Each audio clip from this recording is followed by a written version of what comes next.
Welcome back to Awoken Voices, everybody. We are here with Liam Paisios, our next guest. Good to have you on. Good to have you on. We always start with the prayer, so in the name of the Father, and the Son, and the Holy Spirit.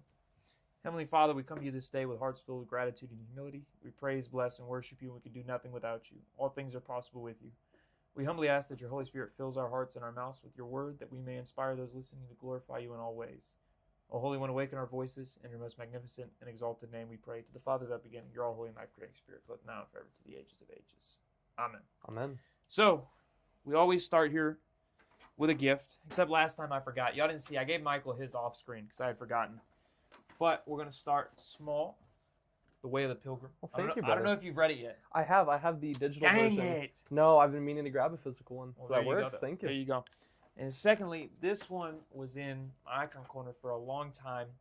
I'm going to probably end up getting a bigger one, honestly, for myself. But I've always been a fan of the figure. But you know who that is? Is that Samuel? It's Melchizedek. Melchizedek. Okay. Nice. Thank you. Which some say was a prefiguration of Christ. I've always had a weird experience with that icon, that there's like a lot of every time I venerate it, I don't know, I feel something. I don't know. It's beautiful. I don't read into it too much. Right. I try not to, because they say like just guard your heart about things like the that. Athonite style, yeah. But yeah, it is. It's very nice. But I don't know, something about that icon I really like. I'm probably gonna get a blown up version of it. It's way bigger. So Liam, we're gonna talk a little bit about your early life. So, grew up in a Protestant home. We're going to give a little background first. Your grandfather was a Methodist minister. Your mother was a Methodist. Your dad was a Baptist. Right. You've struggled with substance abuse, aggression. You've fallen out of Christianity a couple times, or once. I don't know how many times. We'll get into that. Let's see. So, let's talk about what was your first memory? What was your first memory? It's a good question. I think it would actually be at the Methodist church. Okay. Just seeing my grandfather preach.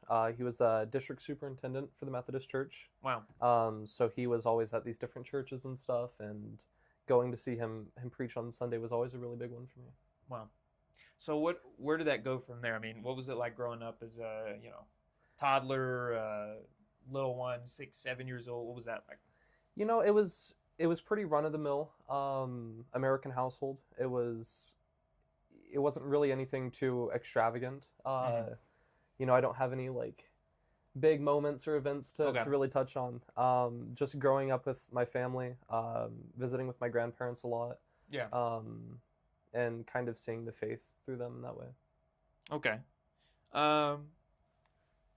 What was it like growing up in a Methodist or a Baptist household?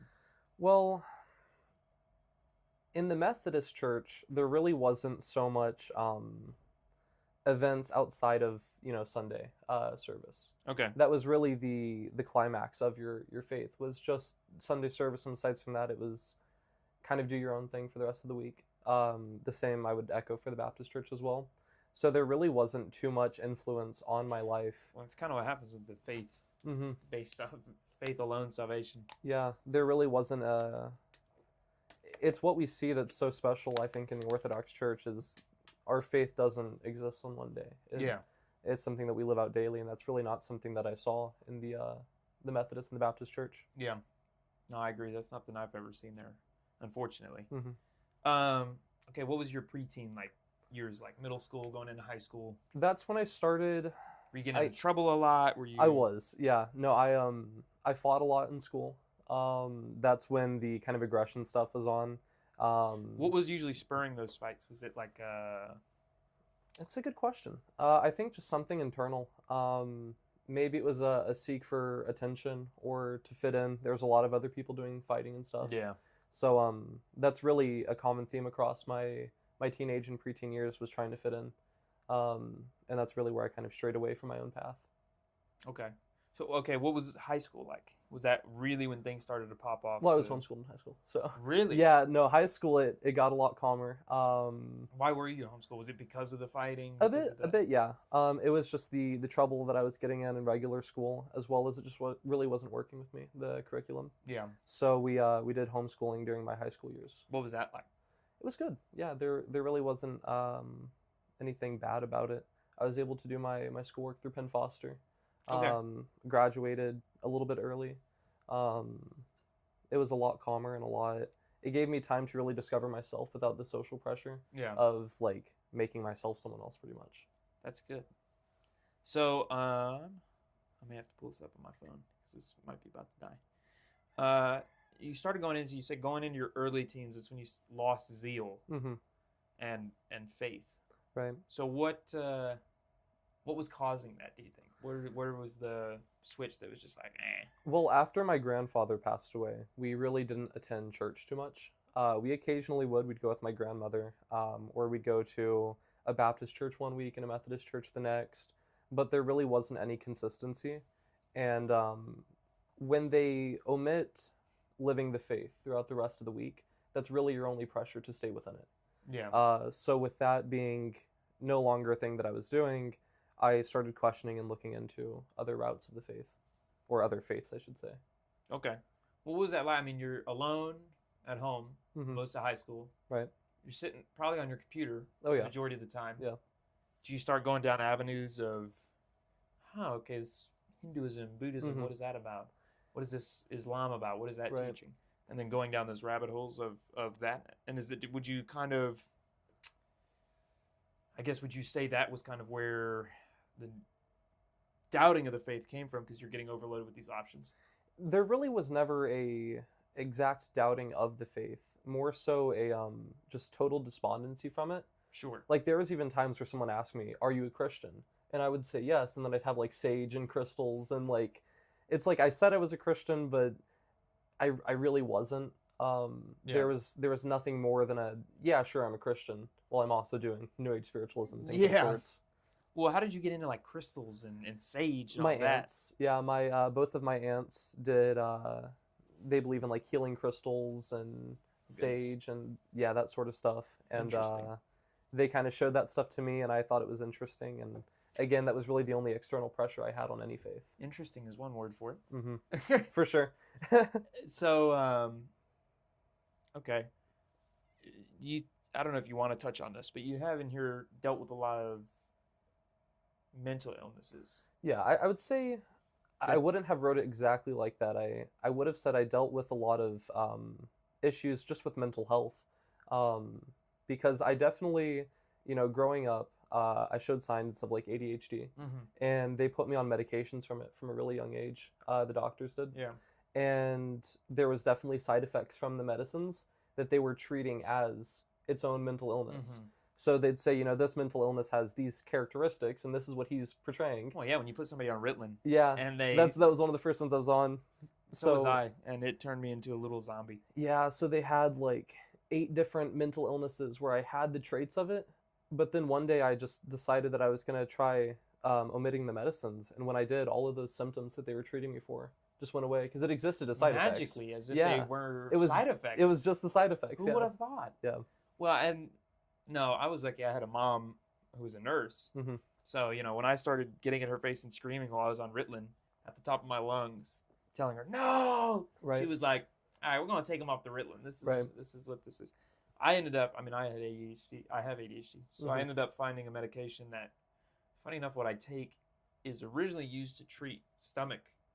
Really It's to treat a stomach is something about it. But they found it has a calming side effect. interesting. And I take that, and it isn't noticeable to the point where like I'm zooked out of my mind, Right. but it definitely takes me down at least a couple notches Right. so that I can like think straight and focus without squirrel. I still have squirrel Right. moments, Oh, of course. but yeah, Yeah.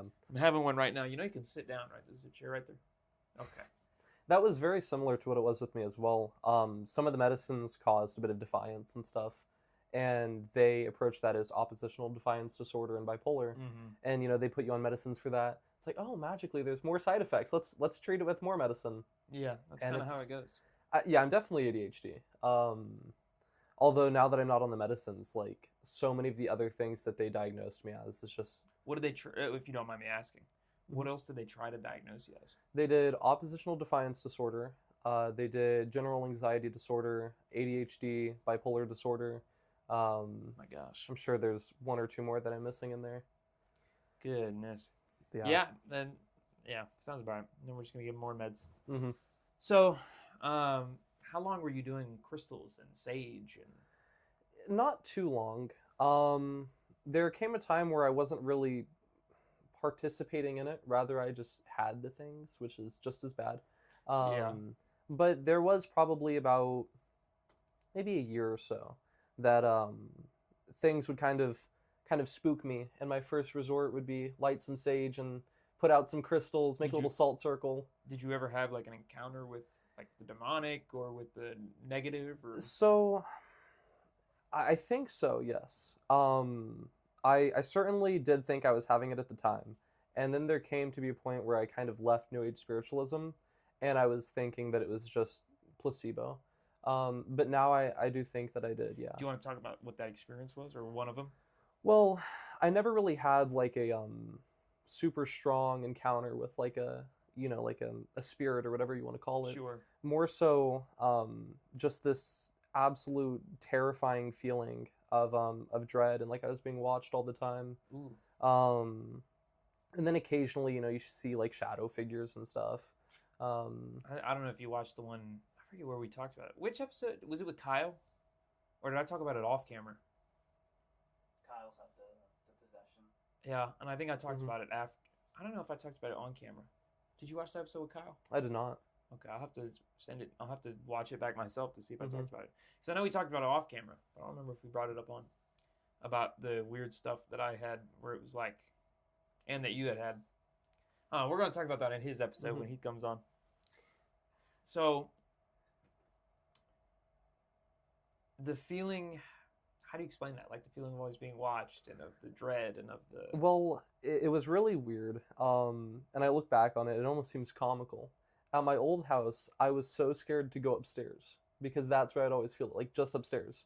It got to the point where I would sleep downstairs, like I wouldn't even be in my own room, because I was so scared of just like the upstairs of my house because I would always feel watched if there's some sort of presence. And there was definitely times where I saw the shadows figures and stuff. But there was never like a super physical encounter or anything. It was just kind of that back of the mind feeling. Makes sense. A lot of uneasiness. Yeah. Yeah. Well, I mean, I had times, and again, I don't remember if I talked about this or not. So if I'm repeating it, forgive me. But there were, when I was young, from age 3 to 9, I would see a figure in the corner of my eye. He was a shadow man. Mm-hmm. He was like average height. I mean, not super tall. And he looked like he was wearing a hood. Mm. And I couldn't see any features on his face. But I would walk by my parents' room, and he'd be standing there watching me. And I could stand there like this for 20 minutes, and he'd stay the whole 20 minutes. Right. But the second I went like this, he's gone. Yeah. And I didn't think anything of it when I was young. I was just like, So there were a couple of times my parents had seen me just standing there in their doorway, facing forward, and they're like, "What are you doing?" And I was like, "Looking at the guy." Looking at the guy over And there. they'd be like, "What?" So my mom will even tell you. We can ask her off screen Right. if she remembers when I was little, me telling her that I was seeing a shadow man in her room. Mm-hmm. Now, she claims that it was just a shadow. Right. It was not a shadow. Right. It was like an actual person that was Yeah. like as close as you are now, was like standing there in my Yeah. peripheral, and that now that I got older weirded me out, and I've seen some other weird demonic stuff. But And I think that it's interesting. Whenever I was practicing the New Age spiritualism stuff, it would almost be like these things actually worked. The feeling would go away momentarily whenever I would do the sage. And I've been kind of thinking about that and meditating on the why. Why does it go away when you do that sort of stuff? And I think that yeah, the demons want you to think right, it works. Exactly. That's exactly what it is. It's like if you were that demon and you want someone to do the things that are actually giving power to you, or the things that are subverting them from Christ, Yeah. make them think that the things that are going apart from Christ actually is good. Yeah. And yeah, no, it definitely would increase whenever I would stop doing these things. That is until I found Christ, obviously. Yeah. Because there was a dependency on the things that are actually not good being presented as good. Yeah. Because you want that relief. Right. So it's almost like alcohol. Isn't that really? Mhm. So what? In this time in your teenage years when you were homeschooled, were you dating? Were you? Not really, no. I had my moments, but it was never anything that I was super invested in. Do you see yourself getting married or? If the Lord wills it, yeah. I'm definitely taking a step back from any sort of relationships until college, just because if I got in one now and then moved like halfway across America for a decade, that wouldn't be too good. No, that would not. Yeah, but I mean, if the Lord wills it, then so be it. But there's some things in life where I definitely feel called to, like the priesthood. I Yeah. can't see myself doing anything other than the priesthood. But when it comes to marriage, it's like I could see myself being married, or I could see myself being celibate. I don't really feel called to You one see yourself avenue. being a monastic priest, a hieromonk? I've thought about it. Yeah. I do think though that I would be able to serve best in my ministries if I'm in the parish life though. That makes sense. Okay, so where did it? I mean, you say it took a long journey trying to discover the truth beyond the world. Mhm. Explain nihilism to me a little bit. How did you get there? Well, I never so much would have called myself a nihilist, but I found that whenever I would explore different routes of New Age spiritualism mainly, that was a really big one that leads you to nihilism. Even things like Islam provide some sort of relief from nihilism because it gives you a purpose. Yeah. I think it was Albert Camus who once said the greatest question an atheist has to ask himself is why should I not kill myself? Because and that comes from an atheist. He was an Yeah. atheist, but it's like it's true. If there's nothing greater than yourself to serve, Then what and do you got? are living as an accidental primordial mess that came together as a person, Yeah. that your creation was an accident, your death will be an accident, Well, yeah. everything that lies between us as well. And if your life is just going to be constant pain. What's the point? And that's when the nihilistic view of, if nothing is real, then why even go through it all? Yeah. And that was nothing that I found myself relishing in for too long, but I found that these different routes that I would explore would eventually lead you there. Yeah. I never sat in it. I would typically go explore another route, but I found that all of them led very intimately to nihilism. Yeah. Makes sense. So you said you weren't there for a long time though. No, I was never really a nihilist. That's I just noticed that the paths I was on would eventually lead me to nihilism. Makes sense. So what would you say is the biggest disenfranchiser for you when you started going back into Christianity? Why not Methodist? I mean, it's something you've already Right. known. It's something you've already grown up with. It's something your whole family knows. Why Mhm. not? Well, What are the prior- biggest disenfranchisers? prior to Christianity, I was living within the world, 110%. And when I was looking at these Protestant branches, I found that it was very worldly. Yeah. I was just talking with my mom about this, how like in the Methodist Church, you'll see them singing America the Beautiful. And it's just like, well, what's the liturgical context of that? Yeah. And obviously we'll pray for our armed forces and stuff, but there's a difference between praying Because we for say them pray and... for the armed forces everywhere. Right. We're not yeah. praying for just American forces. Mhm. You know what I mean? Let me say we pray for the president and all that. For you, but yeah, because Right. we don't want a president being like, them Orthodox people I don't really like. Right. Or them Yeah. them minority groups, I don't really like them. Right. We don't want that happening again. And that's a lot of what I would see within, to use a Protestant term here, even the high church Protestants. There was, even if you go very high church and you start seeing a liturgical life, there was still a lot of worldly influence within the churches. And this came to me at a time where I was fed up with the world. I found that the world was... So you're saying that the Lutheran pride parades aren't... No, it's not. Those it's aren't not it. bad? No, oh, they are. Yeah, no, it was very interesting though. I'm coming from this place of the world has left me empty in a spiritual sense.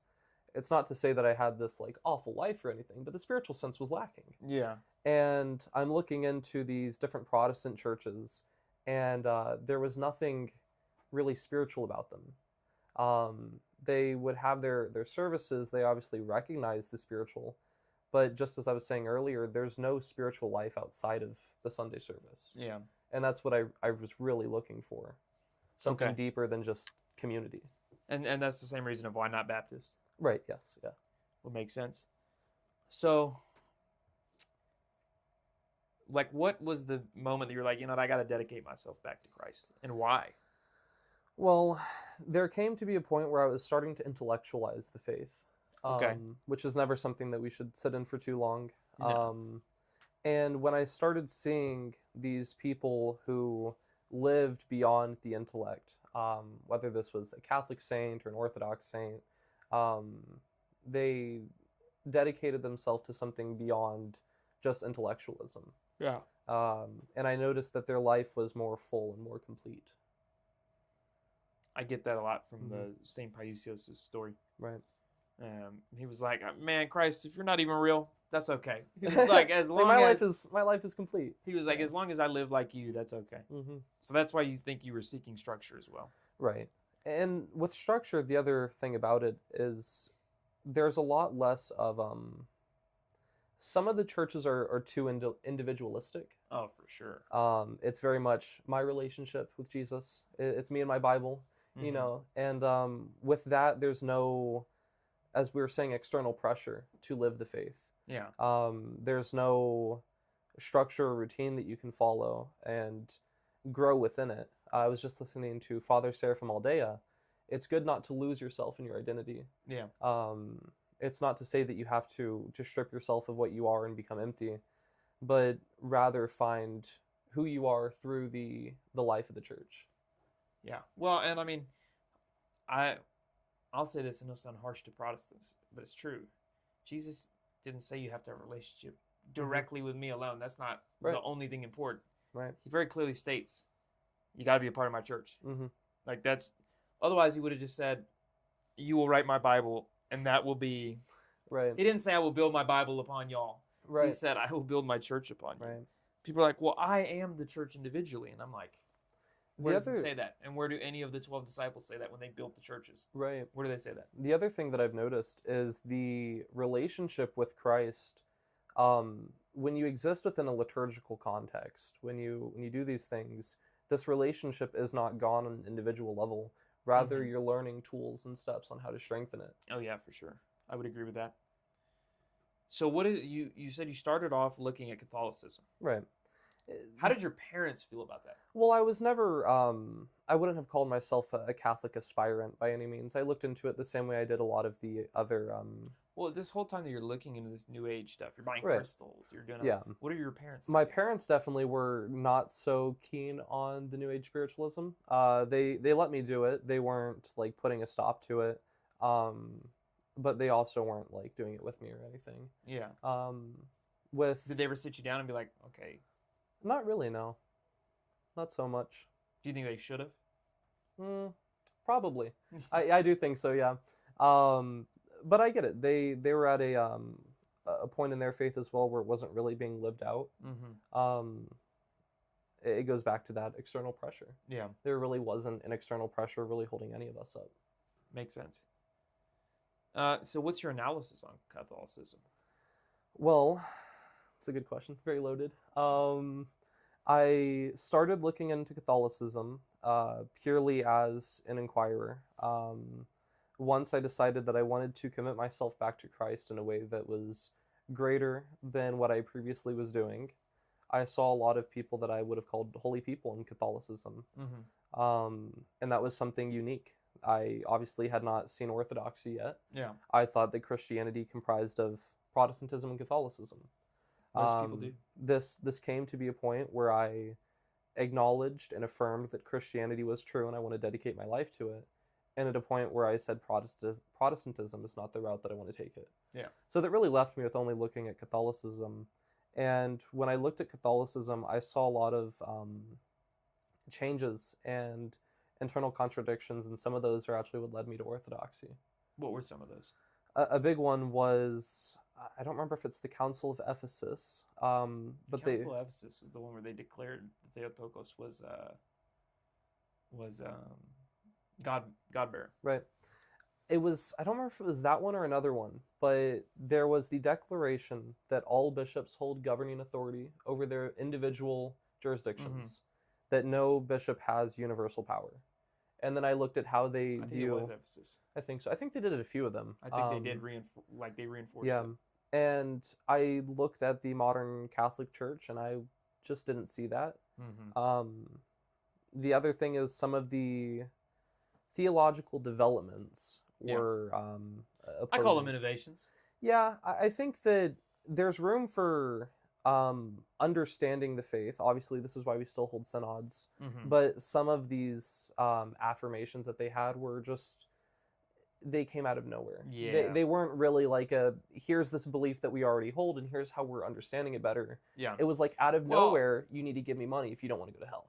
Yeah, And it that was like, that never came from. Right. Yeah, that came from a whole. Yeah. Yeah. Yeah. With the and- indulgences. yeah, that was crazy, but it was Mhm. all to pay for the Vatican. Right. Yeah. It was, yeah. And that was the things where I saw that, and we're told that the gates of Hades will never prevail against the church. When we Or start, the orgies at the Vatican, that was pretty crazy. yeah, too. they were doing those too. Yeah. And it's like these are absolutely ways in which the gates of Hades did penetrate the papist. If we're saying that their greed was being expressed in this way, where if you want not to go to purgatory, you need to give me your money. Like that's the spirit of Antichrist. That's something that goes against what Yeah. Christ taught. Well, and the other thing is also then claiming that the Pope is infallible, Mm-hmm. or even saying that the Pope has supreme authority over everybody else. Right. But we have a very long history of popes doing horrendous things. Of course. How do you explain that? That's well, and I will say, to be honest with you, you have to be careful, because the Catholics will say, well, but Hale hasn't prevailed over it because we stopped doing that and we corrected it, which isn't necessarily wrong, because the same thing has happened in the Orthodox True. Church in some ways. We've had patriarchs and ecumenical patriarchs that Mhm. were not shining examples Of course. how to act. I think a big difference is the position of the Pope in the Mhm. Catholic Church versus the position of a bishop in the Orthodox Church. Yeah. If a bishop in the Orthodox Church does something heretical, this it brings judgment upon himself. Yeah, But- and I guess also the ecumenical patriarch and the rest of the patriarchs, they're called patriarchs, but they're just bishops. right. Like yeah. it's an honorary title. Yeah, but with the Catholic Pope, with the fact that they do hold this supreme authority, or at least they believe the Pope does, Yeah. when the Pope goes out as the vicar of Christ in the Catholic Church and does something wrong, he is not just bringing this dishonor upon himself, but rather the church, Yeah. as the representative of the church. If one of our bishops does something wrong, we pray for him, but we recognize that this is at fault of him and him only, Mm-hmm. not a liturgical or ecclesiology failure. Well, and then you also look at what were some of the other? Well, I'll ask this. What were some of the other theological things that you were like, what are we doing here, guys? I saw that a lot of their errors stems from the idea of the original sin. Yeah. They really bought Augustinian's mhm. definition of it. A lot of the theological errors, though, were ways to explain that.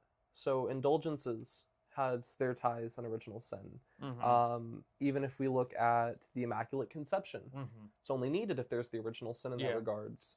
Purgatory is only needed in original sin, or needed if original sin is. Well, and there were some in the East that had kind of bought into the original sin, mhm. but it was kind of understood differently in the Right. East.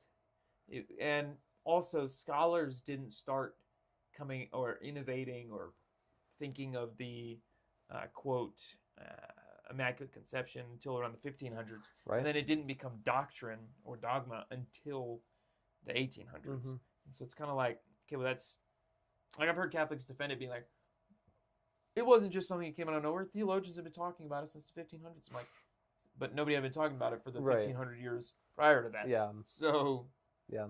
There's a lot of those things, though, where it was one doctrinal error that snowballed into 20 other ones yeah, to they're explain it. they're overcorrections. Yeah. The filioque. Mhm.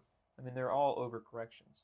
I say that with Protestantism and Catholicism. They're both overcorrections. Right. And then one is, instead of a correction, it's a reduction. Right. So it's like, course. what are we doing? Yeah. I heard an analogy, I think from my dad, actually, and I find it so funny. He said that orthodoxy is like black coffee, Catholicism's like like a frappe with like all these different things in it, and then Protestantism's like decaf. Yeah. It's like one has all the additions, one has all the removals, and then one is just as it is raw. As it is raw. Yeah. That's actually really good. I like that. Mhm. I'm going to use that. I think it was him who said that, and I was like, that blew my mind hearing him say it. It's like, that's great. I was like, I need to tell it to a monk and get some monk points for That's that. good. I need to give him that quote, and maybe he'll take 10 years off my time and toll houses. Okay, so you're looking at Catholicism. Right. Where do you see Orthodox, and you're like, What is this? Well, I've actually heard of Orthodoxy prior to it. Where'd you hear it from? I heard it from my aunts. They're very cultured people, I would Mhm. call them. They found a ring in a park and it had an Orthodox cross. And that was really the first time that I heard of the word Orthodoxy. But I gave it no attention at all. It only came up later in life and I was like, oh, I remember this. Yeah. I heard it mostly when looking into the councils, looking back and seeing that, well, there's these ancient patriarchates, and there's only Rome that I know of now. Where are the other ones? Yeah. And looking into that and seeing that they haven't perverted the doctrine the way that the Roman patriarchate did. Yeah. So, you see Orthodoxy. Mhm. What's the first thing you do? Are you looking at saint videos? Are you looking at church, like Roots of Orthodoxy? Are you looking at like Father Peter Hears? Are you looking at There's a few. Father Spiridon? What are you looking at? There's quite a few. I saw Father Peter Hears very early on. I saw Roots of Orthodoxy very early on. Did you get to meet him the other day? I did. Yeah, very nice individual. He's in a weird situation. He is, yeah. But he was one of the first on the Orthodox ethos that I saw. And then I saw Roots of Orthodoxy. And then there's a group called the Orthodox Meme Squad. As Oh, yeah. funny as the name is. And I had joined that, just trying to see what they were. And that's really where I kind of said, okay, this is interesting. I think I want to dedicate myself to this. Sure. So were you like, hey, Mom, Dad, we're going to liturgy at St. Sophia? Well, how'd that go? I've always been a bit nerdy. So whenever I find anything, whether I agree with it or not, I really dive into the research of it and I like sharing it with people. Sure. So before I even was like, I want to become Orthodox, I was going to my mom being like, look at this really cool thing I found. And there came to be a point naturally where I was like, I think I want to go check this out. And we started attending St. Anthony's after a few months of me asking. So where'd you get to St. Sophia at? Well, there was not really any community at St. Anthony's. Beautiful church. Father David is amazing. Yeah. I really enjoyed St. Anthony's. I just didn't have the community that I needed at that parish specifically. Well, it is a smaller parish. It is. I don't know what they could do to build some community, other than building like a community hall next to it or something. Right. But no, I need to go check it out actually. Have you been? No. Oh, it's beautiful. It's really I've nice. seen videos because I follow them and I'll listen to their activists. They do like the daily Right. stuff. I listen to them while I'm working or doing stuff like that. And I've met Father David, but I've never actually attended anything there. I should go for a Vespers or something. I need to find the schedule of what theirs is. So you go for a service. Mm-hmm. Did you go to Vespers? You go to liturgy first? What do you go to first? I went to, I think it was Cheese Fair liturgy. It was my very first one. And I'm not going to lie, a little bit let down that Cheese Fair was not a festival with cheese. Yeah, I was going to say. I heard Cheese Fair and I was like, this sounds awesome. There's no cheese there. I think that was the first one that I went to. It's about meat fair. I know. I was like, oh man, I just missed Meat Fair. Bacon. And I was like, at least I still have Cheese Fair to go to. And it was not what I was expecting. So you go to the liturgy for Cheese Fair. That's right. And so this is right before Lent. Yeah. What it's was an interesting it like? time to enter into. Yeah, what was that like? You're getting into Lent, you're going to all these, Holy Week rolls around. Mm-hmm. What are your parents thinking the first time around? Well, it was just me and my mom at first. Okay. My was your dad against it? Or? He was, yeah. My mom was too for a little bit. But she eventually relented and said, at least I'll be your bride. And she went and... what were their objections? The typical ones you'd hear. Iconography, saintliness. Oh, so they said you were an idol worshiper. Not in those words, but you could always feel the tension in conversations about him. What would they say about him? I can't really exactly recall. It was just the general attitude whenever I mentioned that I want more icons or anything. There was almost, at least for the first little bit of time, I feel like there was kind of a idea that it might be idolatry. Mm-hmm. And how old were you when you first went to liturgy? What timeline are we at? I think I was 16. So okay. A little over 2 years ago. Okay. 3. Okay. And the first liturgy I ever went to, Father David gave a sermon on iconography that was so digestible that my mom was like, I understand it. I get that. He said, oh, so she understood it. She was like, okay, I kind of understand it. When we first started going, she kind of got on board with iconography, Father David gave this amazing example of in every Southern grandmother's house, Yep. there's the wall of the family photos, and my grandmother most definitely has that hallway. Yeah. So my mom was like, "Oh, that makes sense. I get it." Yeah. My girlfriend's parents, that icon right there, Christ walking on the water, Mm-hmm. I'd given that to her. The one of the resurrection I had given to her. Mm-hmm. Icon card I had given to her. And then there's another one. There's a diptych that I gave to her. Mm-hmm. And the little mini guardian angel. Right. Her parents, or her mom, made her give it all back. Mm. And she said it was non-foundational. Mm. I was like, Right. and the fog machine at CBC is okay. And is it even a church if there's not a mega pastor on a zip line? Is it even a church if there's not $1 million camera set up? Professional, like they're on a rig Right. with a camera the size of this table. Is it really not? Is it really a church? No, of course not. So they said those things, and funny enough, the first liturgy that they went to one. It was the sermon was by Deacon Nicholas, and he was talking about icons Mm-hmm. and was explaining it. I think they kind of got it a little bit. They weren't a fan. They still were kind of Right. about it. But, Yeah. but they understood it. Yeah. So, what does your dad think about all this? I mean, when he hears your mom talking about, I get the icon thing, Now I understand or that. back then? Then what is she? Okay. What is he thinking? I don't know. I wasn't in his head so much, so I'm not exactly sure. He was never authoritarian against it by Okay. any means. It was more so a personal disagreement with it. But there was never a time where I was like, "Oh, he's not going to let me go to church. He doesn't Well, like this no. church." Did you have conversations about it though? A little bit. Well, what did those go like? There was often a almost like I don't want to talk about this sort of thing. Again, it was very personal. That's how it was for at least the first while was this is your personal thing. I don't agree with it. You do your thing. Sure. Kind of like the same. Sorry, I nearly choked on the water. Sounds like it's the same attitude you had towards the new age stuff, where it was like, Right. I'm not going to touch that. Yeah. You can do what you want. You're going to grow out of it, kind of attitude. Right. Yeah. So, your mom is driving you. When did you kind of get her to start coming in? You're like, all right, you're already here. Just come in the doors. Well, no, she was coming in. She wasn't just sitting in the car, but the only reason why she was going is because I wanted to go. Sure. Yeah. So how did she get to the point where she was like, was there a time where you remember her being like, talking about church, talking about how much she enjoyed it or how she wanted the to go back? first time that we went to St. Sophia's. When was that? How long ago? How long after that was that? A few months. It wasn't too Okay. long. I wasn't even a catechumen yet. Okay. So we were attending St. Anthony's, and I think intellectually she was there. But there wasn't that connection with the church. Mm-hmm. And then we went to St. Sophia's, and What made you decide, hey, let's check out the Greek church?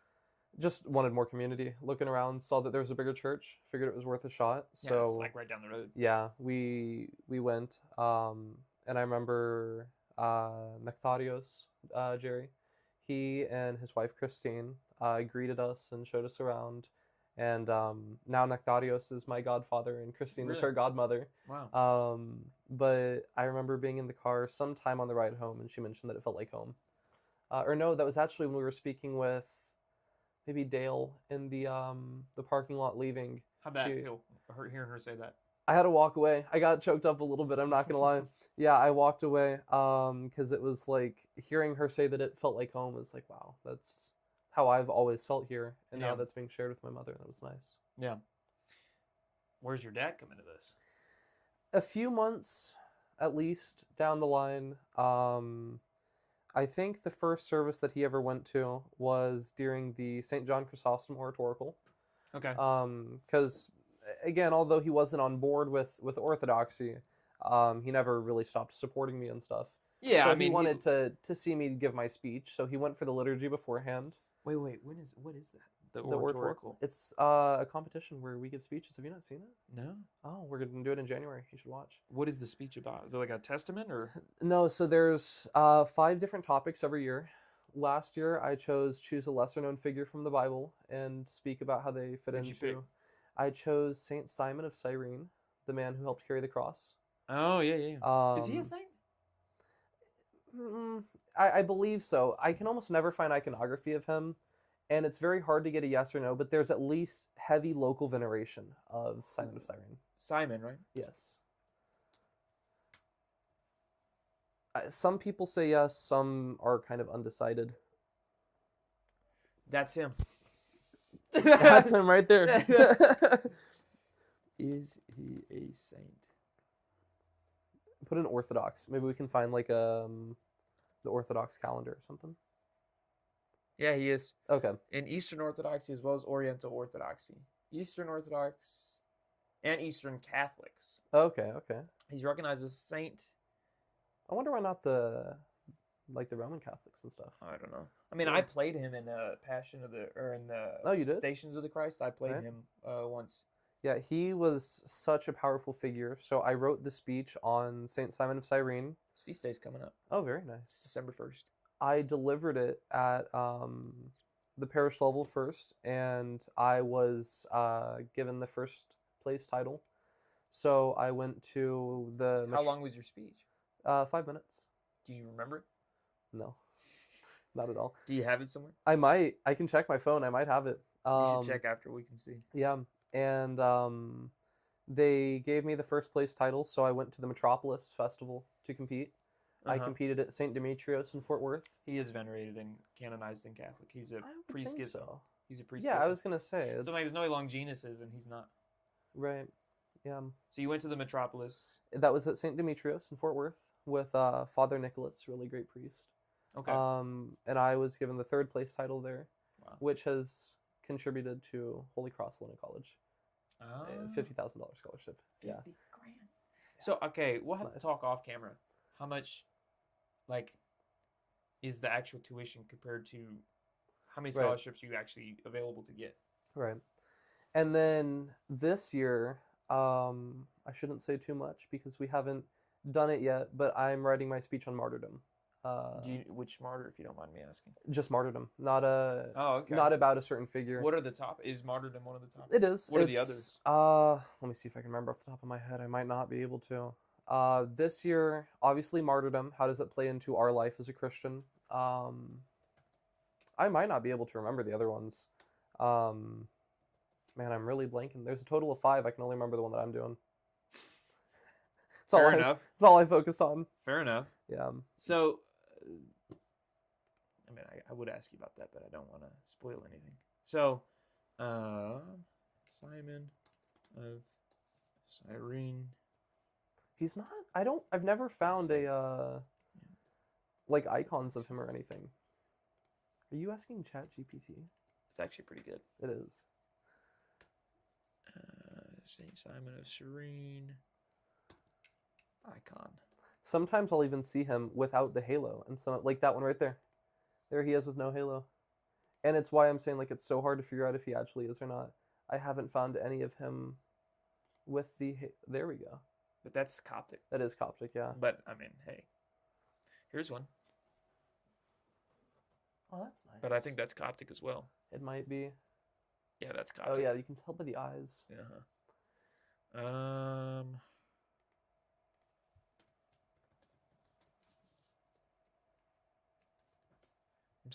I've been typing so long you would think I'd be able to spell. There's probably one on Etsy. I was gonna say you can probably. Oh, well, I mean, he is Catholic because here he is with. Oh, he doesn't have a halo. I thought he had a halo in that one. I don't know why they don't have him with halos on like barely any of the icons.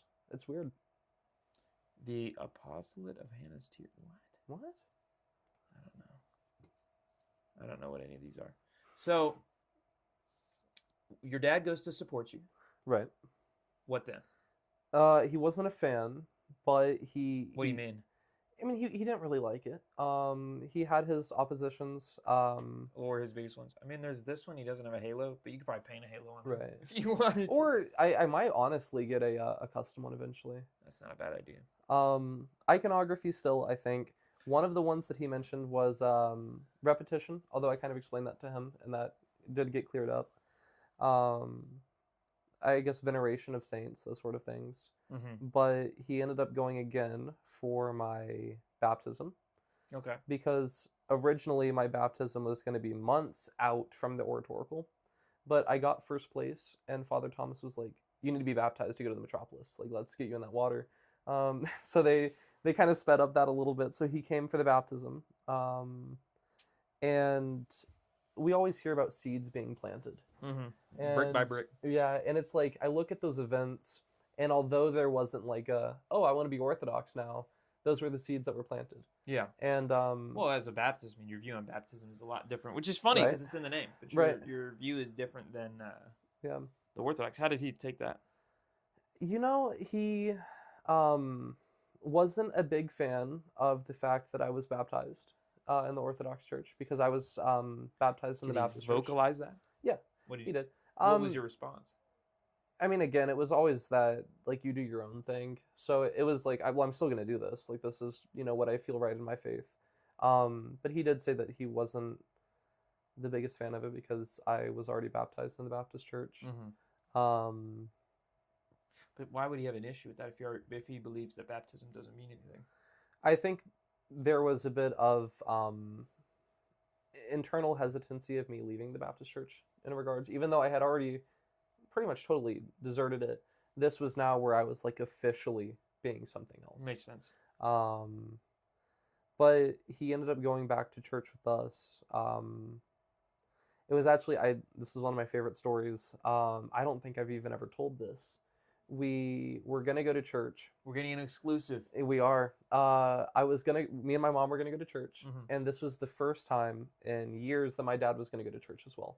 But he was gonna go to the Baptist church. Okay. He, I think, saw how church was affecting us, and he said, "I want to go back to church. I'm going to go to the Baptist church while y'all go to the Orthodox church."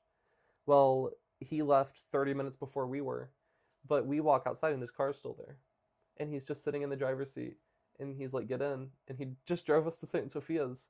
Did you ever ask him what had happened? I haven't, and I think I should. I wonder if there's a tug on his heart or something. You should call him right now, actually. I'm not going to put him on blast like that. Why not? I'll talk with him after. He'd get so mad. That'd go crazy. Live phone call. Yeah, but I'll ask him because it is a really good question. I remember going out there and just being so surprised to see his car just like running in the driveway. And you gotta ask him, and then you gotta get back to me so we can make a follow up. I will. Yeah. Or record a video actually explaining it. Yeah, ask him if he I'll can do be that. in it, and then send it to me. Yeah, I'll ask and him. we can add it to the end, or you can cut this right here. Cut here. This is where it'll go right and here. we'll put it in the story. But please do that. Actually, Yeah. you should do that tonight. That'd be good. Yeah. So I just got done speaking with my dad about the Sunday mentioned in the podcast where he went to church with us. And sure enough, he said that it was an actual tug on his heart that he felt that brought him to church. He said that the way he saw it is if this really was a calling from God, then going would do him no harm. It would be his way of participating and living in the truth. And that if it wasn't a calling from God, then he'd go and he'd see it and he'd know. And what's the worst? He misses out on a single Sunday, right? So he answered that call. And I think I mentioned it in the podcast, but just a few months back, he became a catechumen. So it was really special to hear that this wasn't just a intellectual decision to go to church with us that day, but one that was a genuine calling from God, and one that he answered. But ask him, why were you sitting? Like, what made you sit in the driveway? Ask, can I record it, and can I ask you what happened? I don't think there was even a time in the car where he mentioned we were going to go to the Orthodox church. Oh, you thought he was just taking you to the Baptist church? Yeah, I was like, oh, I guess we're going to go to the Baptist church this week. So we get in and we're driving. I was like, this is how we get. Not the way to the This Baptist is how church. we get to our church. And he went the next week and the week after that. And there was never. It wasn't like immediately he's like, I want to become Orthodox now. He still had his oppositions that we would talk about, but I personally, and maybe I'll be wrong when I talk with him, but I feel like something was tugging on his heart. And eventually he started asking about like who he should take as his godfather and that sort of stuff, and he ended up choosing Jimmy as well. I love Jimmy. He's amazing. So he ended up taking Jimmy as his godfather. But seeing that progression was honestly one of the most beautiful things in my life. Yeah. Going from pretty much a total opposition to Orthodoxy to, now he's a catechumen. He was made a catechumen 2 months ago. Yeah. I remember. It was 2-3 months. It was like 2 months after mine, or a month after mine. Yeah. So he just recently became a catechumen, and yeah, I guess the next step is baptism eventually. But it's been a beautiful process. Are they to still see. coming every week? Mhm. Wow. Yeah. All the way from Canyon Lake. Dang. Yeah. Y'all aren't going to the Serbian parish? Isn't that closer? I think we're gonna start going once a week, but liturgies will always be Saint Sophia's. It would have to be a ridiculous drive, and an hour is not even close to a ridiculous drive Fair when enough. it comes to going to Saint Sophia's. Like that is, as my mom said, that's home. It's a beautiful parish with beautiful people. So, when did your dad? So your dad just brought up, I want to know who's going to be my godfather. Well, there was it feels like there was an internal recognition in Sure. changing that was kind of a little How did he bit get around the same issue? a little bit caked in humor. How did he get around the same issue? I don't really know. Interesting. So you didn't ask him any of how he got into it. You were like, I'm just gonna let it be. If he's coming, yeah, he's coming. I feel like sometimes asking those things can almost like not push people away, but It can. the way that I see it is like if they're coming to church, if they find it good here, ultimately, unless they want to share with me, Yeah. they have something between them and God that's getting them here, and I'm gonna glorify God for that and let it be. True. But he would kind of cake these things in humor just a little bit, where it would be like a joke of like, oh, who should I take for my godfather? Or, oh, like just, Yeah. underneath a little bit of humor. But I was like, is he Is he serious? actually joking, or is this like soft dropping it a little bit? Yeah. Is this a soft? Is this the what do they call Soft that? launch. Soft launch. Yeah, or whatever? that's what I was thinking. The soft launch, and that's ultimately I think what it was, because not long after that he became a catechumen. Wow. Yeah. And that leads up to modern day. Yeah. Okay, we're going to cut here for just a minute. We're going to take a short break. When we get back, we're going to get into some more modern topics now that we've gotten his life story, bits of it, I guess you'd say. We're going to get into, we're actually going to get into some of the seminary stuff, some what you're looking forward to, and some other stuff. Yeah, here in just a minute. So we'll be right back. All right, welcome back. We are back. I'm going to finish what I was saying. So, Luca was looking at getting one that had all this, like, embroidery stuff on it. Yeah, I've seen some that are so embroidered. I know they have them on Etsy. Yeah, they have some crazy ones on Etsy. I think it was one like this. I've seen one where it's like the sleeves are like almost like floral embroidery, and it's really interesting. He had seen one like that, and he had asked Deacon. It's kind of like that, Right. kind of. He had asked Deacon about it, and Deacon was like, "I would stray away from that just because I don't know what it all means. Like, Right. if it's just a pastoral thing or." Yeah, that's why I'm going for the plain black from Eastalk, I believe it's called. Send me the link, if you will. Okay, yeah, of course. Because I want to get one. I don't know how to get my measurements or where to go to get my measurements. for it. So with Eastalk, they just ask your height and your chest size, and How do I everyone calculate my chest size. with a measuring Oh shoot! Okay. tape. You just Listen, bro, I'm Round not the that chest. Gucci. I'm not taking my measurements. you just say how many inches from all around. Dang. Yeah. When do you get it in? Within like a week to 2 weeks. Oh shoot! It's That's really kind of fast. Yeah, I was expecting to be like months. I want to get a black one, a navy one, and a gray one, so I can be Yeah. I can be dripped out as the I've seen all the different, like, especially flavors, all the different colors of cassocks. flavors All the of different cassock. flavors. It's okay. I asked Jimmy the other day what flavor of candle he needed, because he was asking for or no, it wasn't Jimmy. Who was it? I don't remember. It was one of the guys behind the altar. They needed a replacement candle, and I was like, what flavor? I was trying to ask like beeswax or like yeah. No, He's it wasn't like, Jimmy. What do you mean? Forgot who it was. One of our Steve, guys. maybe? Maybe. Let me see. Here we go. Okay, my thing died, so now I got to switch No. to the questions on here. Okay, well, so we live in a country that is not Orthodox, Right. in a place that is very hostile, honestly, to Christianity. Right. When you really think about it, how do you evangelize in America Mhm. in the Orthodox way? How do you evangelize? I find it fitting that I'm sitting right by Saint Seraphim. He has a quote that I love. It says, "Acquire a peaceful soul, and thousands around you will be saved." When my dad first really started coming to the faith, it wasn't because of any amount of intellect that I shared with him. It's because I was genuinely struggling in so many ways, and my faith had it gave fruit. A tree will be known by the fruits that it bears. Yeah. Obviously, this doesn't mean to hide your faith. I don't remember if it was Father James Cole or Father Justin. on Roots of Orthodoxy, really good videos, talked about the cross, wearing the cross. Mm-hmm. In some Orthodox countries, it's customary to tuck the cross in the shirt. Mm-hmm. But like in America, the reason why you don't do that, and the reason why you tuck it in Orthodox countries is because everyone's Orthodox. What are Yeah. you proving to anybody? Yeah. You go to a monastery, you tuck your cross in. You know, you're not special. Yeah. But you walk around, you know, the city, and that might be the first time someone ever sees of anything Orthodox. Yeah. So I've had a lot of people ask me about why it's 3 bars. Yeah, I've had many people ask me as well. And if you genuinely acquire that peaceful spirit, and you live in a state of practice of your faith, you don't just intellectualize it, Yeah. and you have this identifying factor that this is why you're the way that you are, and if you genuinely bear good fruits, people are going to look into it. So evangelization, obviously we have outreach efforts. Father David does some really good stuff with Orthodox Christian Fellowship. Mm-hmm. He does Ask an Orthodox Priest sometimes, I've seen. That stuff is really good, going out there and sharing the faith. But ultimately, that's not what everyone's called to do. Yeah. Not everyone is good with polemics and apologetics. Mm-hmm. True. And if you're not, and if you're not going to be able to defend and share the faith in that way, you're not lesser than someone who is. What's important is that you live it. Yeah. Well, I mean, most of the monks were illiterate. A Right. lot of them. Yeah. So.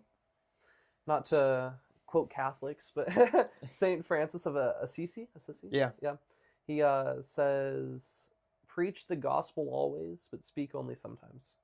True. And I really like that quote. Yeah. You're a Catholic. You're a Catholic shill. Oh, We gotta get this no. guy out Yeah, of I'm here. Jay showing Dyer's out. during the Council of Jay Dyer, man. They're gonna have Oh, your man. head. Dude, I was at Vatican III. Yeah. No. Vatican Vatican III. Bro. You were the Pope, actually. Oh yeah, I was. Yeah. Yeah. So tell me about seminary. What are your expectations for it? Because you're going Mhm. to get your bachelor's first. That's right. In What theology. are you planning on getting? Are you taking the guns with you to Massachusetts? No, they're staying. I was they're gonna staying say, here. how's that gonna work? No, they're staying here. But bachelor's in theology and master's in divinity. Okay. I am looking at possibly getting another undergrad degree in either biblical studies or some sort of history. Mm-hmm. Just because I find that stuff to be so fascinating. Yeah. It's 7 years in total out in Brookline, just outside of Boston. I think the seminary process is really only during the masters. Yeah. So I'll be there just as a regular college student for the Yeah. first 4 years. How many college students are there? How many, do you So know? yes, so this was the biggest year that HCHC has ever had, with a whopping 300 people. It's so small. Yeah, the year before that was 200, and then this was the biggest year with 300. It's not a big college at all. It's very, very small. Are the teachers all priests? Not all priests, no. There's a lot of priests, though, but they also do things like human development, child behavior. Mm. So for those sort of things, I do think they have some priests who do them, but for most of the religious stuff, yeah. Makes sense. It'll be priests or deacons or something of the sort. What are your expectations when you get to that seminary part? What are you looking forward to? What do you like? This is going to be difficult, especially if I do end up being married. Being, as I said, a little bit nerdy with this sort of stuff.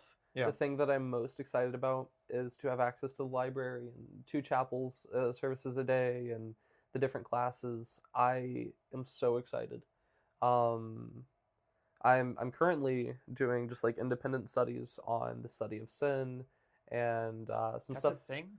I think it's hamartiology is the Oh. name for it. Yeah. Wow. And like doing that stuff on an independent level is already exciting. So like Yeah. I can't wait to see what it's like in the corporal setting. Then they do 2 services a day. Typically a liturgy a few times a week. They always have really cool opportunities. They just had the tonsuring of a monk, an Albanian monk, at the campus. Is there an Albanian monastery in I don't even know where. in America? I have no clue where, but I'm pretty sure it's Albanian. He was tonsured at the chapel. The archbishop used the chapel, the Albanian archbishop. So I guess there must be. There must be. There must I be. didn't know I there didn't was even an- think about that. Yeah. I didn't know there was an Albanian archbishop. Unless of I'm America. wrong and it was like Georgian or something, but I'm pretty sure it's I didn't know Albanian. there was a Georgian archdiocese Yeah. of America either. And then they had the relics of Saint Arsenios just recently. Wow. So really cool opportunities. Wait, Arsenius the Great? the Or Cappadocian. Arsenius the Captain? Wow. Yeah. And then the other thing is like historic dialogues. Mhm. They're having the Oriental and the Eastern Orthodox dialogues right now that are historic. It's really special. What do you think what do you think is going to come of that? I have a lot of skeptical, I'm very skeptical Yeah, and a little scared, but I shouldn't be. If skepticism's good. I look at Pope Shenouda, recent Mhm. Coptic, or I don't know if he's exactly Coptic, but one of the Orientals Yeah. sort of stuff. I think he's Coptic. Yeah. He basically came out and said we were wrong with Miaphysitism. They said that Wait. The Coptic Pope said that? I didn't see that. I think it was, I don't know if it was, it may have been a different Pope Shenouda. I think there's been a couple, but one of them has basically come out and said the Eastern Orthodox are correct in theology, and they've basically chopped it up to a linguistic misunderstanding, because the word for nature is very similar to person, and they claim that they were in error thinking that we were saying there's two persons. That is true, because their understanding, it's not just a linguistic issue. Mhm. Part of it is that their understanding of a nature was flawed. Right. So Because the nature is not of the person, or Right. the person itself. It is what Yeah. then makes up the person. I pray that these dialogues will give way to eventually a reunification. Yeah. Obviously, we pray for this all the time. I do think that there needs to be a level of caution. I will say, I think oftentimes we throw the word ecumenism around maybe a little bit too much at times. Yeah. It does need to be called out where it is. Absolutely, it is an awful heresy. But I've seen people say that dialogues are ecumenism, and it's just like, no, you can talk with one another as long as you're not compromising your faith. Yeah. Well, and And- that's that part of the issue there, though, is you have to look at, because then the Coptics think the same thing. Yeah, that is true. The other thing is 1600, right? It was 456 that they broke off. I So believe that's so. 1600 years of saints that they would have to renounce. Yeah. How do you do that? It would be the first time that we ever seen it. So it's That's what I'm saying. I don't think it'll happen. I have my severe doubts. Mhm. Unless the Orthodox Church makes some concessions, I could see them allowing some saints. that I do think there is the possibility of some saints. Obviously, some of Like, your, I think like the 21 martyrs. of there, course, I think, I think any martyrs. yeah, I think there's they the can be ability. venerable. Yeah. But when we look at even some of the early Oriental schismatics who caused physical harm to the Yeah. Eastern Orthodox, to say the least, some Yeah. of them have been canonized. And Mhm. it's like, if they try to reunify with the Eastern Orthodox, we can't just say, okay, keep your saints who killed our bishops. Mhm.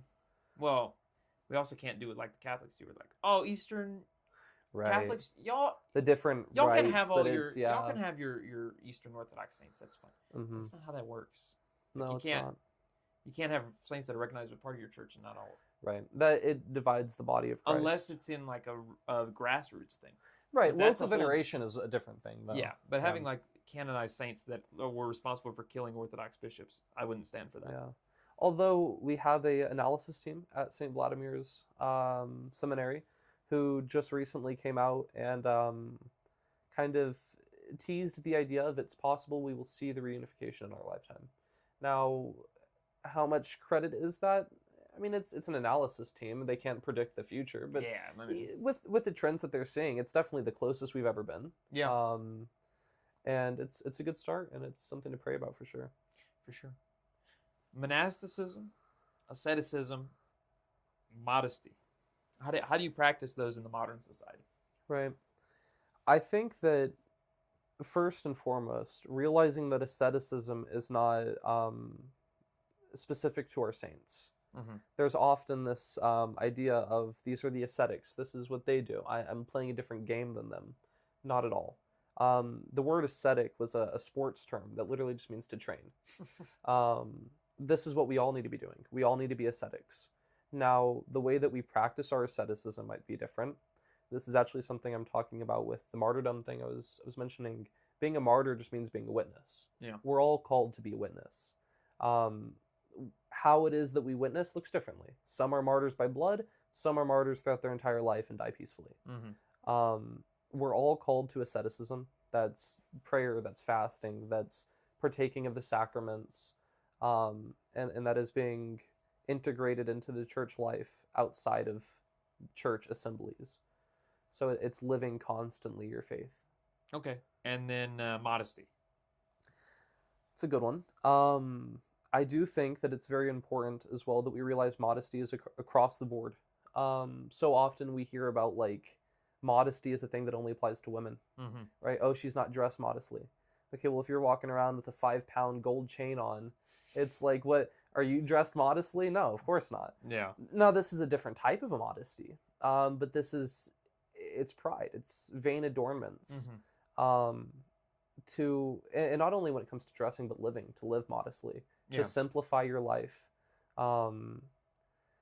It reminds me of again, this is kind of the extreme, a monastic. He was a hermit.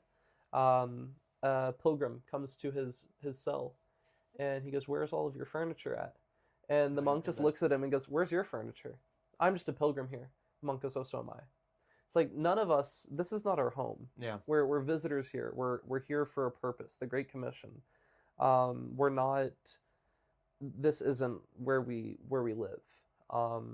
So there's no reason to build up our life here.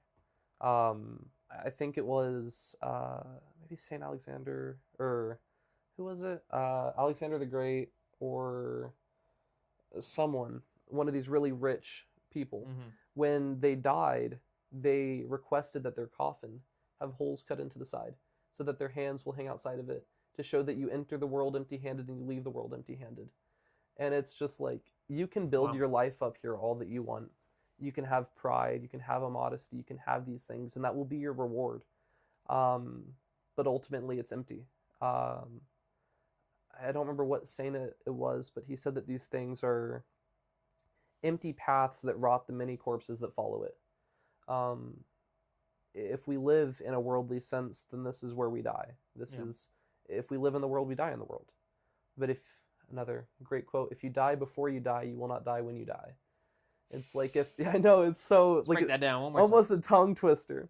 But If you die before you die, you won't die when you die. yeah, if you die now in the flesh, and if you die daily with Christ, if you're crucified daily with Christ, then you really gain life. And that's, I think, the key part of modesty. Yeah. It's often so simplified to just, how do you dress?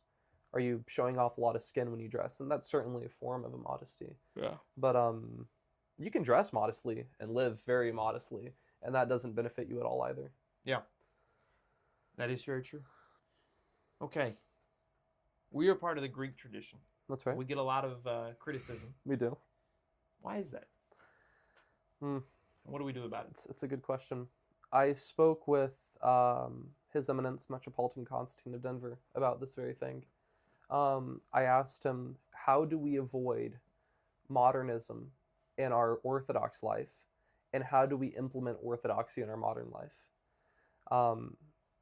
And ultimately, a lot of what we see in the church, whether this be a hierarchical level or a level of laity, it starts with one person doing something wrong, and then someone else follows them. You'll see this sometimes at churches where their entire congregation sits down the entire time.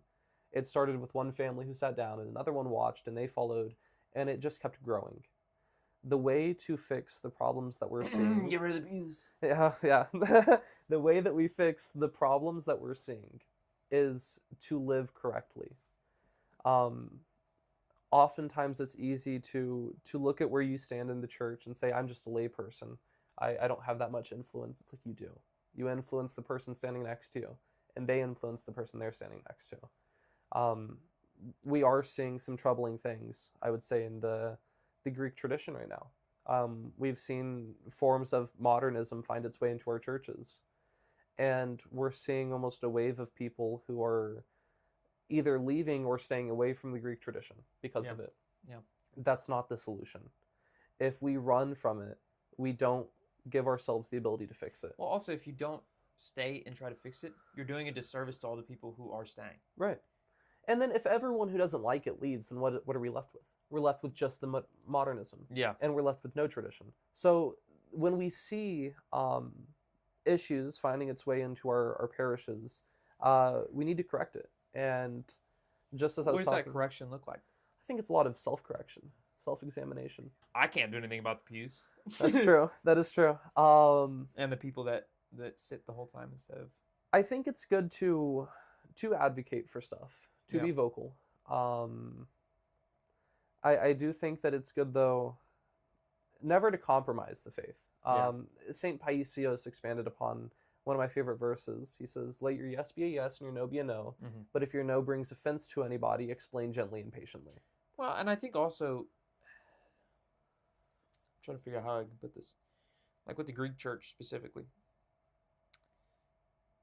there are some things that are not total deal breakers, but Right. can then lead to some modernism. Like, okay, I was having this discussion with somebody before, and if you're listening, which they probably will, you know who I'm talking about. Because I was name dropped. I wasn't even part of the conversation. I got name dropped. It's like, what? Because we use speakers, and there are some certain individuals that have issues with us using speakers and microphones. Right.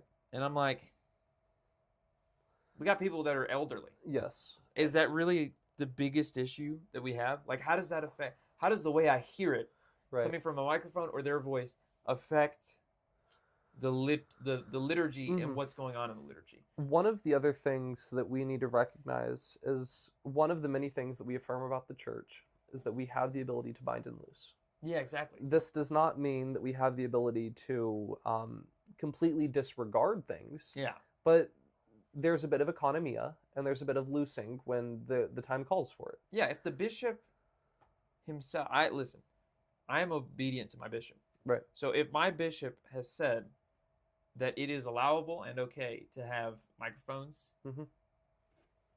then I'm Right. going to listen to my bishop. Right. And obedience is another very important thing. For example, there's this great controversy of how do we receive the heterodox? Should we receive by baptism only? Are there cases where there should be chrismation? There are places. What are your thoughts on that? This is where I think the economia comes into play. We even saw with, I want to say it was the Nestorians, Mhm. people who were baptized underneath Nestorius would be received via chrismation when they Mhm. came to the legitimate body of Christ. Yeah. Personally, I take after St. Paisios. I am a little bit more hesitant to accept heterodox baptism, even in a Trinitarian formula. So that's why I was baptized when I came to the Orthodox Church. St. Paisios, St. Nikolai, a few of our other really great saints wrote on receiving the heterodox purely by baptism. But an important thing to remember is even though I was, I guess I'd use the word convicted, to be received via baptism, if the canonical standing bishop decides that it is acceptable to receive via chrismation, just as it was with the Nestorians, then someone going about that route is not any less orthodox. They have been truly received and sealed with the gift of the Holy Spirit. It's the completion of the previous baptism. It's not to give credit to it. It's to say that it was incomplete and completed by the genuine body of Christ through the sealing. Well, and that's actually why Father Peter Hears doesn't have a bishop right now. Right. It's because he wrote a book saying you had to be all the heterodox had to be baptized. Yeah. Which Was is that on the reception of the heterodox? Yeah. Yeah. It had never, ever in Mhm. church history has that ever been the case? We'll put it that way. Has it Mhm. ever been the case that no, you should not be? Now, I think there are only certain faiths that should be allowed to be received through chrismation because I think there's only certain liturgical faiths that have a structure enough environment where we're Right. like, okay, we can ensure that this was done in a valid manner Sure. because like, okay, Catholic, Right. yes. Some high church Protestant churches where they actually believe it's a sacrament and has to be done a certain Mhm. way, yes. Right. Like from a Baptist or from a Methodist or from okay, Mhm. no, because we don't. How do we ensure that that's what's going on? Right. Yeah, it is a tricky conversation, but this is where really obedience to the bishop does come into play, as we were just talking about. Yeah. I hate to put it so gruesomely, and I don't think that this is the case when it comes to the baptism and chrismation reception, but going back to some of the modernism that we see, some of the stuff that we find to be wrong. St. John Chrysostom said that the pathway to hell is lined with the skulls of many bishops. Yeah. And that's it should be a disturbing quote. That should disturb your soul. But what's important to realize is if we are misled by our bishops, ultimately that falls on the bishop. that falls on the bishop. On the day of judgment, the bishop is held to that standard. Yeah, you're not going to be judged for the sins of others. Right. So, and again, I don't think that this is applicable with the conversation of baptism versus chrismation, but I do think there are, maybe today, maybe not today, cases in which there are things that are unexcusable that ultimately fall into the hands of the bishop. For example, Nestorianism and Arianism. Yeah. These were, Orthodox clerics and hierarchs, Nestorius and Arius. Those who followed Nestorian and Arianism after the schism, well, then that's on their hands. Yeah. But there are many people who, as I was just mentioning, were baptized underneath Nestorius and Arius and then completed in the church. Yeah. So when a bishop goes rogue and does these unorthodox things, this is at the fault of the bishop, and not the individual parishioners.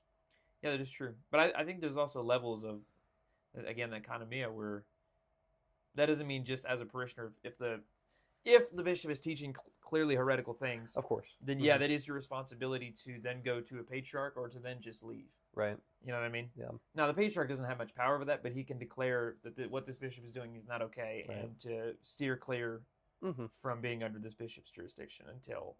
Yeah, I think that's the big thing, is staying faithful in your Orthodox faith, and a lot of the times that does mean obedience to your hierarchs. Yeah. But of course, if you were underneath Arius or Nestorius back then, you should have gone to... Yeah, been like, no, that ain't... the canonical standings. Yeah. And that's ultimately... I don't think, sometimes, being Greek, we hear that we're... I've even heard, I won't name who, but a bishop outside of the Greeks, from a different canonical standing, referred to the Greeks, I'll tell you off screen, referred to the Greeks as Catholics LARPing as Orthodox. Was he Russian? He may have been Russian. Yeah. As if we weren't Orthodox first. But So, yeah, he was Russian. And it's like, I don't think it's to that point. The Greeks are not the heterodox. No. Yeah. And look, how do I put this? It's really the Greek lay people that are the problem. It is. It's not even the bishops. But the bishops, to some degree, kind of also have to be obedient to their layperson. That's true. Because, to a degree, the Greeks ain't going to listen to the bishop if the bishop tells them, like, right, we're moving, y'all can no longer have pews in any of your church. They'd be like, but this has been tradition for this long. We're not doing. They're stern. They're hard-headed people. Yeah. So, and that's where, again, living the faith individually, in the corporal setting is so important too. Even if the rest of your church is not standing when they should be. I've seen some churches sit during the gospel even, and crazy. If you're at a church, I don't like that we sit during the epistle. Yeah, same. I'm kind of like, what are we doing? This is still the Bible. Yeah. If you're at a church and they do that, stand. We should bring that up to Father Thomas. What do you think? We could. I think it's a good idea. Yeah. Alrighty. Is there anything left you have to say to anybody? Any closing last things you want everybody to hear, or encouraging words? I think the big thing is live your faith. Don't deny your faith. This goes back to what we were talking about with the ascetics. You're an ascetic. We all are ascetics. We need to live as such. Obviously work in obedience with your spiritual father. Don't take on some extreme ascetic practices. I know that this is something we see too. But pray, work in obedience with your spiritual father, grow in the faith, and just really accept Christ in everything that you do. Alrighty. Well, Liam, it's great being on. Thank you for coming having on. Me. And stay tuned for next episode. We should have either Guyan or Lindsay for our next episode, so stay tuned for